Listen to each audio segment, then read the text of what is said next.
Can we stop like normalizing people being late? Like it's not cute, it's not funny, it's not a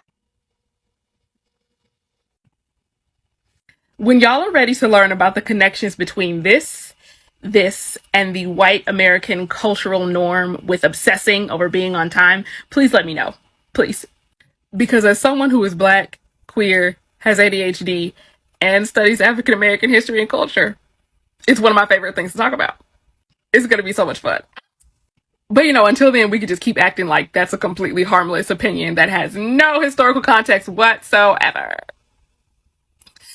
Oh my God, shut the fuck up! Once again, the doctor, professor, philanthropist, gynecologist, veterinarian, cafeteria lady with the big double D titties that serves you that slop on Mondays, professional dog walk on Saturdays, McDonald's protester, Burger King onion ring connoisseur, dildo and bacon expertise, and the only black person on the planet with registered white privilege, once again has to teach you young minds on how to not be stupid on social media. At what point are we going to understand that this game of being a victim 24/7 doesn't work? It doesn't get you too much success. It doesn't get you too much traction. It just makes you look like a whining, petulant child who's desperate for everybody to care about some minute detail. And I would just like to point out, being late is not rooted in white supremacy. It'll never be rooted in white supremacy. It's rooted in you being an egotistical human being who thinks everybody's supposed to wait on you when you're wasting everybody's time. Whether if you're late for a dentist appointment, late to pay a bill, late to pay your taxes, late to pay rent, there is a consequence for each one of these things if you're late to act on them. If you don't act on them early, there's going to come a consequence.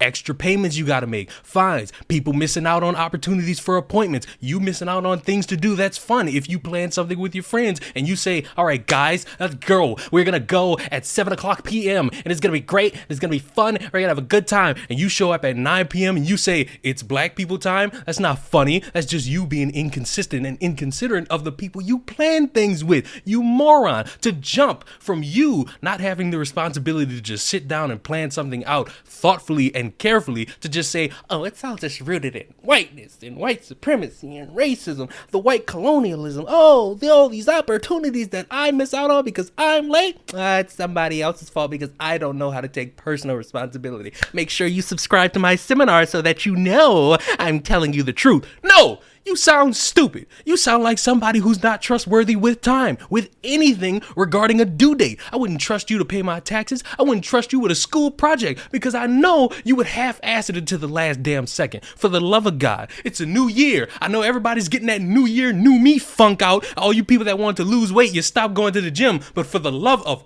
God, can we put the victimization mindset out? Can we leave it in 2022? Can we not bring it into 2023? I'm not interested in hearing about how you can't succeed because of white people. I'm not interested to hear how you can't walk outside because that white man's staring at you and it infringes upon your right to exist in this colonial society. I'm not interested in hearing about your failures being somebody else's problem. You're your own individuals. Whether if you're a teenager, kid, young adult, old person in a retirement home at the age of 30, you are somebody who is capable of doing something. If you're sitting back and making excuses, you're holding yourself back. Your greatness and whatever it is you want to do, you are holding yourself back. I know I'm a motivational speaker and I know you're all motivated by me, but please get your dicks hard, go outside and achieve your goals. I beg you, because all this victimization. So it's always so interesting when you hear people talking about, oh, black folks can't swim. And it's like, that's because of racism and anti-blackness. So back in the day, before desegregation, there used to be a whole bunch of public pools where black kids could go swimming and do all of those things. So after desegregation, you started to see all of these images popping up of white people pouring acid and snatching white kids out of pools where black people were in.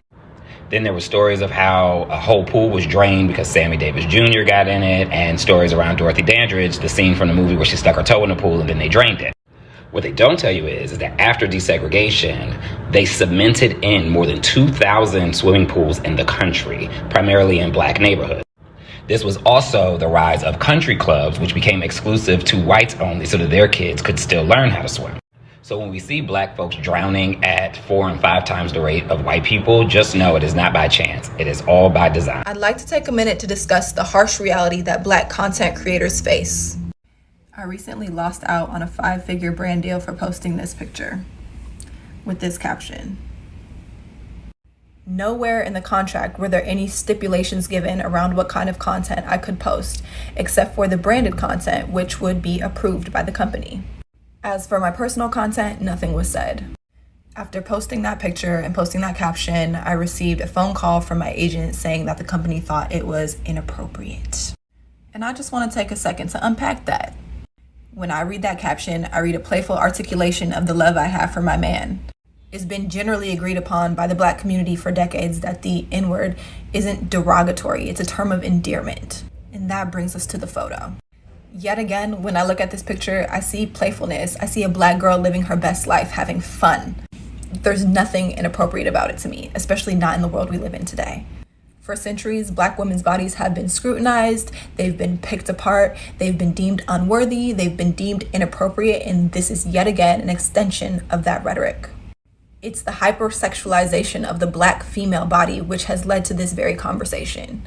The only way someone else could deem this as inappropriate is if they projected their sexual desires onto me, or if they projected their underlying judgments onto me, which is what we call prejudice.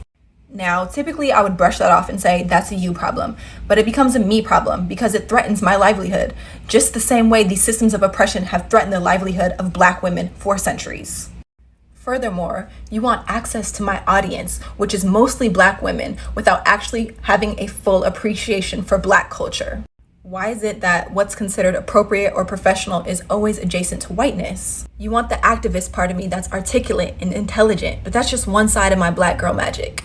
Because the other side of me knows how to turn up and throw this ass. And that's what I'm gonna do. We don't have to separate who we are in order to please these companies. We don't have to erase or hide any aspect of our personality in order to get these bags.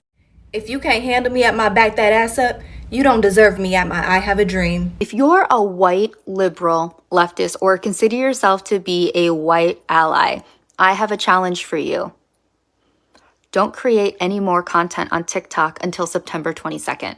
And honestly, you deserve a break because every day is a white person day and y'all must be exhausted. So while you sit back, listen, learn, and truly decenter yourself, Black, Indigenous, and other people of color, we got it from here. Please, though, continue to like, comment, and share our content because y'all are always talking about how you want to support us and create equity. But the truth that so many of y'all are unwilling to accept is that you do not want Black, Indigenous, and other people of color to lead and pave the way because what would we do without your perspective, your voice, your commentary, your education? When we look at dress codes and this idea of what is professional, we have to look at kind of who's making those rules and where they're coming from. And a lot of those rules come from Eurocentric white areas. So what's the point of a dress code? The point of the dress code is conformity and to put forth a specific image. But what is that image and where does that image come from? And if we take it all the way back, typically this image of professional and dress codes all originates back to Britain and the United Kingdom and colonization. And this idea of conformity around you need to be successful like our country, and so therefore you must fit our expectations. And that has to do with a lot of white colonizing non-white communities of color and saying you are only successful if you dress like us. So when we put that to schools and jobs, we're saying you can only be successful when you dress like a white person. Bury it for this year. Do your best, and I guarantee you, you will see some success. Subscribe to the channel. I will see y'all in the next one. Goodbye.